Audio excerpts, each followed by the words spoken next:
To begin, I want to first address the reasoning behind this video series that we're calling Inside the Astral. Because the LBT is a spiritual community based in the out-of-body experience, and more particularly spiritual growth within the astral and spiritual realms, it seemed only fair to begin sharing information, experiences, and really everything that we can to bring back wisdom from within the astral to the masses living here in the third dimension.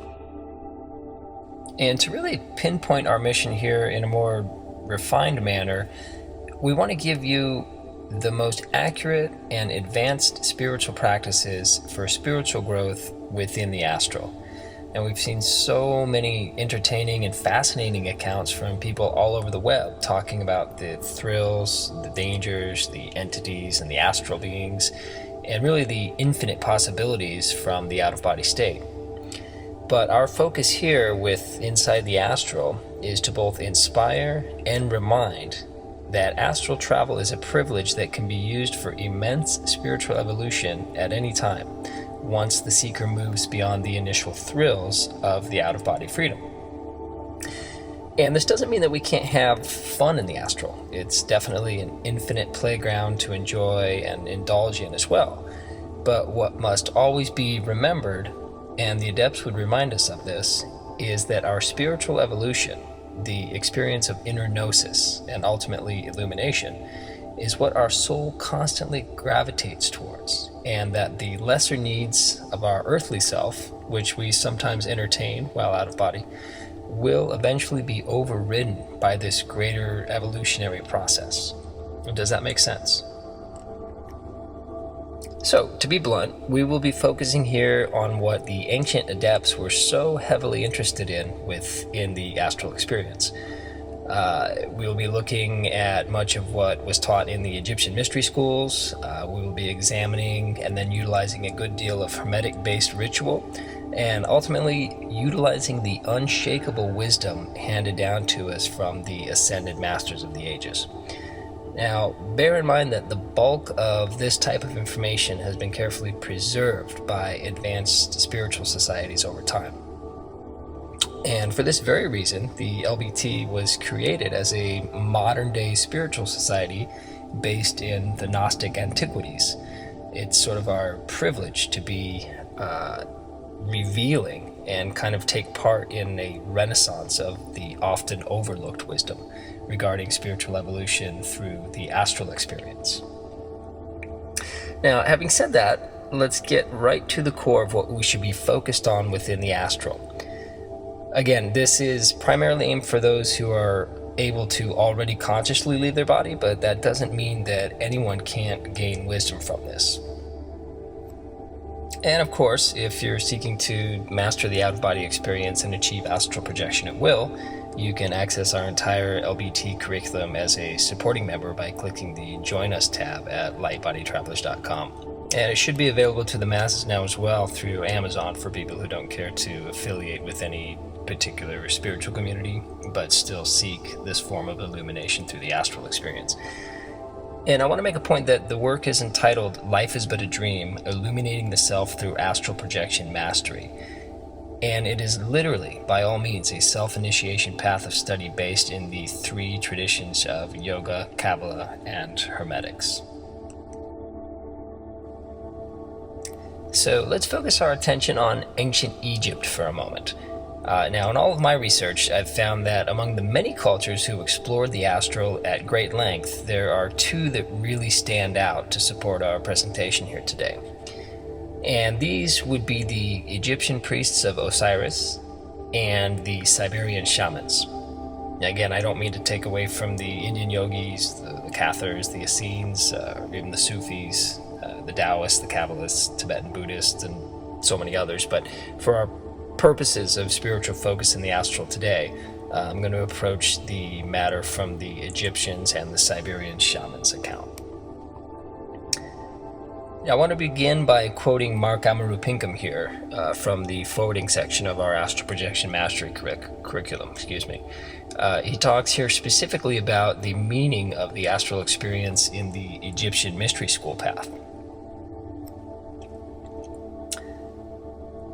An astral journey was the culminating event in the initiation process of an Egyptian priest or priestess of Osiris. While laying horizontal and face up in the sarcophagus of the king's chamber for 3 days and 3 nights, it is said that they would completely lose all consciousness of the physical plane while their initiators repeated the liberating words of Thoth Hermes over them. The ancient mantras stirred the domain serpent power into action while simultaneously releasing the initiate's Ba, his or her spiritual body, from its physical sheath.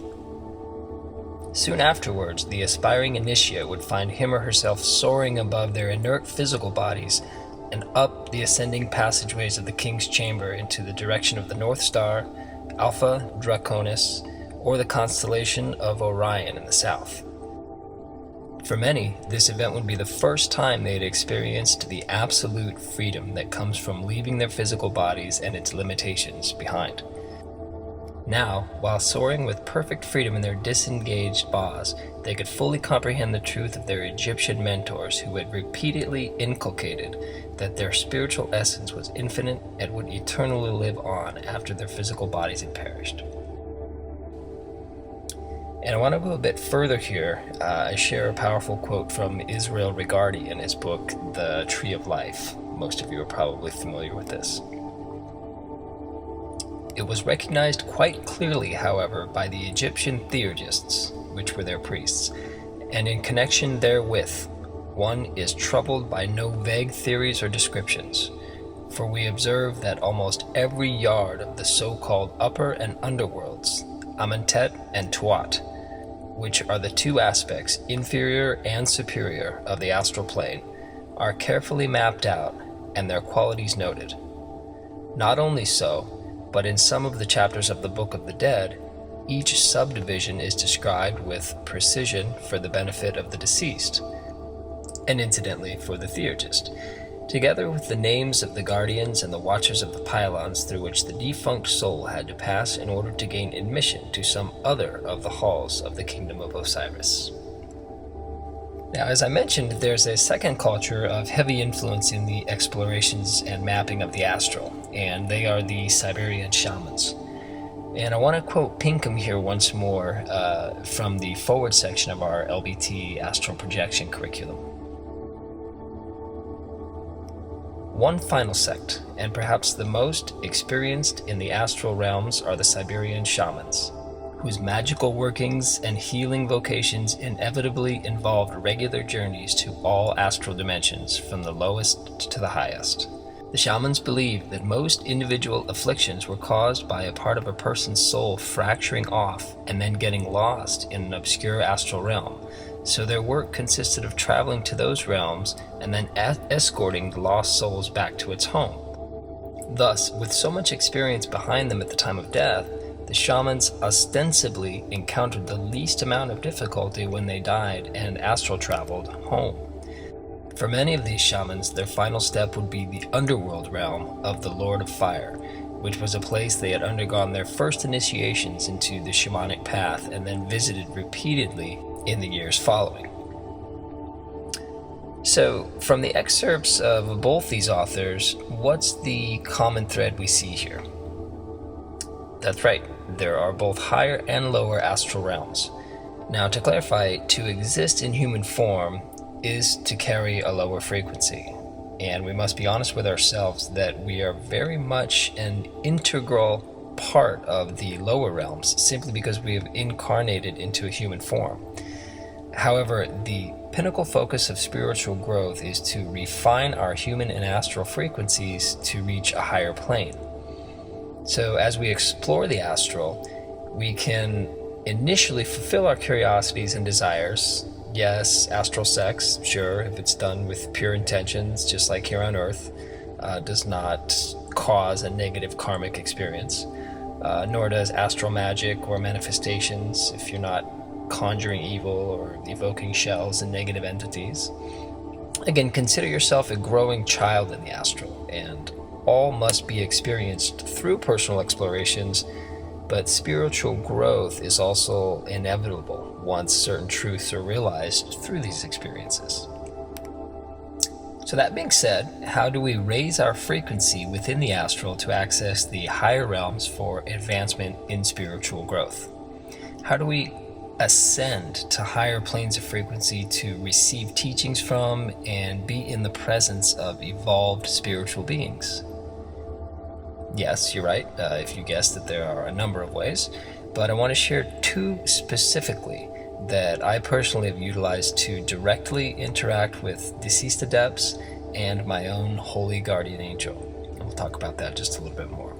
I once raised my energy from within the astral state with an ancient Taoist technique known as the circulation of the light, and was shot so far across the astral fields and into the spiritual realms that I nearly lost all bearings, and I was brought to literally touch the hands of the mystic known here on earth as Christ.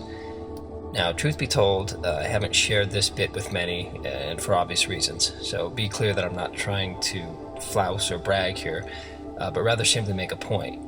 And to really put this experience into perspective, I will state that the quantity of pure astral energy shot into my hands from this mystical man blew me back at light speeds across the universe and immediately back into my body laying in bed. I awoke physically, completely numb, with a vibration in my entire body so strong that I couldn't hear the person next to me asking me what had happened. And the intensity of this frequency remained in my physical body for almost another day. Now, as I mentioned, to reach this plane within this particular outing, I used an ancient Taoist energy raising technique. Now, this requires Mula Bandha breath work, as well as guiding your microcosmic energy currents up through your spine and into your crown.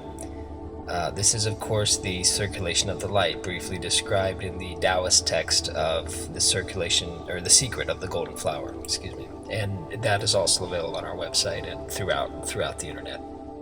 And we break it down in even greater detail to show initiates how to use this technique both within their physical earth meditations as well as within the astral in our LBT Astral Projection Mastery curriculum. And of course, if you have any questions about this technique particularly, we can answer any specific questions directly from our discussion forums at lightbodytravelers.com for our registered members. The second technique that I want to refer to here is one of serious merit, and it comes directly from the magical ritual designed to communicate with your holy guardian angel, both within the physical as well as within the astral. And just to be clear for anyone new to spiritual magic, this communication with the higher self really is the center stone of the entire practice of spiritual magic. Any true theurgist will agree that all the evocations, the conjuring of entities, and all dealings with external beings through ritual fall second to the authentic communication with your holy guardian angel.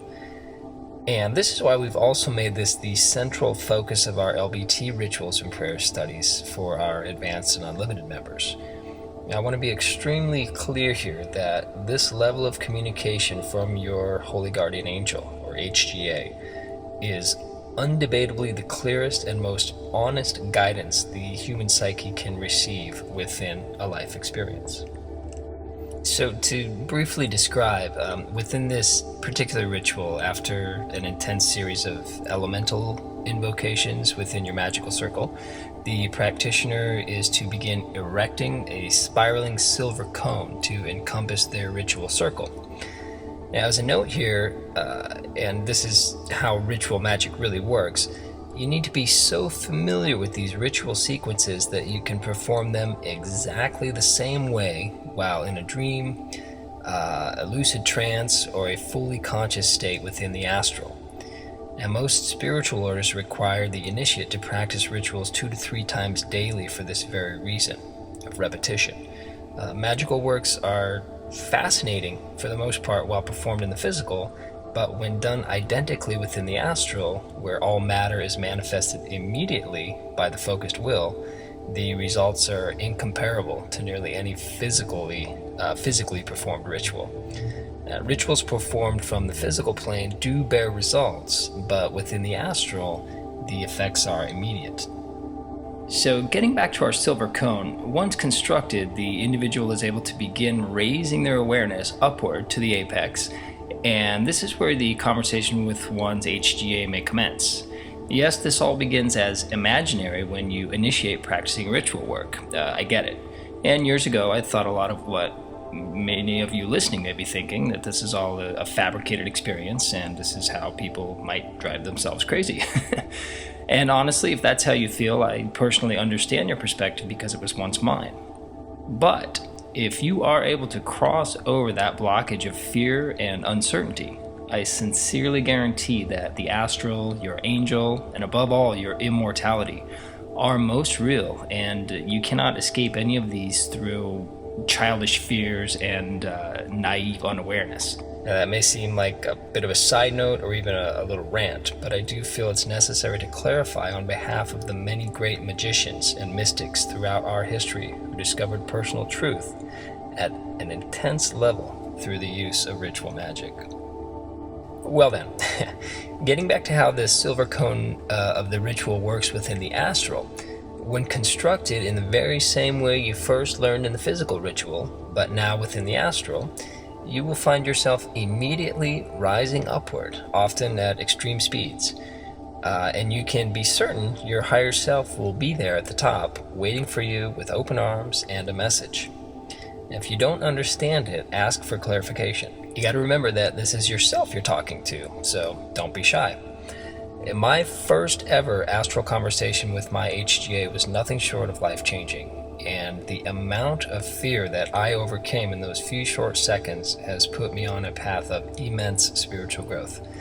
The message I first received there is actually the opening quote of Chapter 1 in our AP Mastery curriculum. Once I brought the message back to the physical, it became a bit more poetic, because it was given to me much more straightforward. But the message was this: do not be victim to these concepts of right and wrong. Rather, concern yourself with what is beneficial and what is detrimental, what is truth and what is illusion. Now, whether your message is basic or profound, funny, what have you, I encourage you to write it down immediately once you're back in your body. It is of great importance to bring the words back into this dimension in written form, through thought, and even to speak them, privately or otherwise. You are literally constructing a bridge here between your spiritual and physical realities.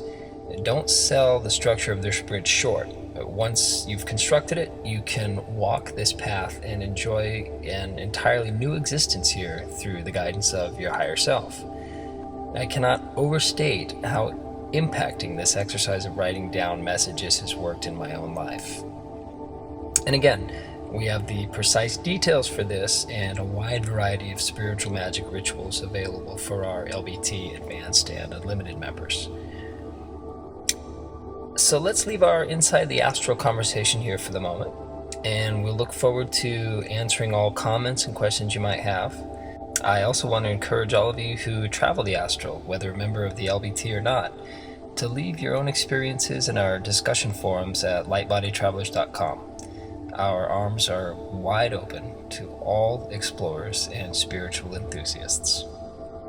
Until next time.